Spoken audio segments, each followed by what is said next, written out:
Hello bachcho, let's read the question. Which of the following statement is wrong?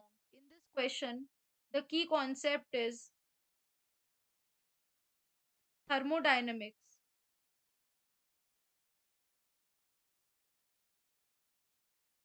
Basically अगर हम बात करते हैं थर्मोडायनेमिक्स की, तो it is the study of the relation between heat, work, temperature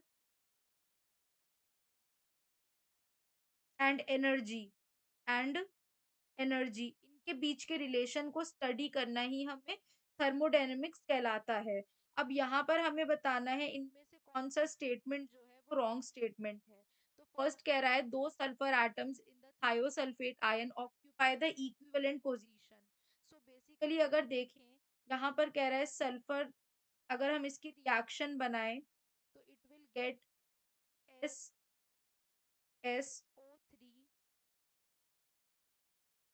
2 minus in the presence of H ions, sulfur plus H2O plus SO2। तो यहाँ पे जो सल्फर है दैट इज 3516, एंड यहाँ पर जो सल्फर है दैट इज ऑल्सो 3516।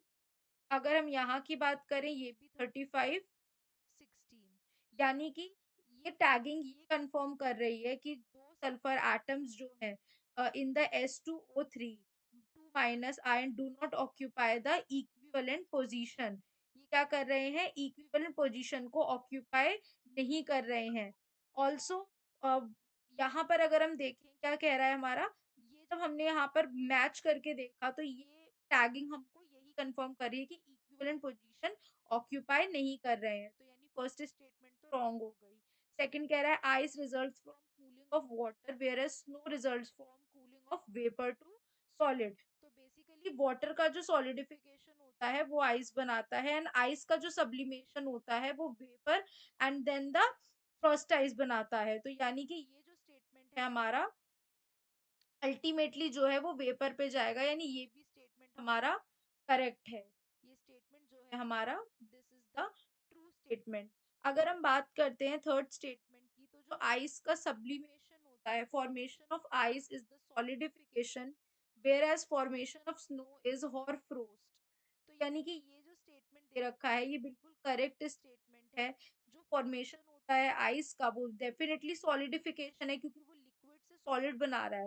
लेकिन स्नो का फॉर्मेशन जो होता है दैट इज द होर फ्रोस्ट, यानी कि that is from the vapour. तो यानी ये भी क्या है हमारा सही स्टेटमेंट है। आइस सब्लाइम्स ऑन मून बिकॉज जो आइस है ये सब्लिमेशन करता है मून पे, यानी वेपर बनाता है when external pressure is reduced on ice that is P external जो होता है मून पर वो कितना हो जाता है, दैट इज 0।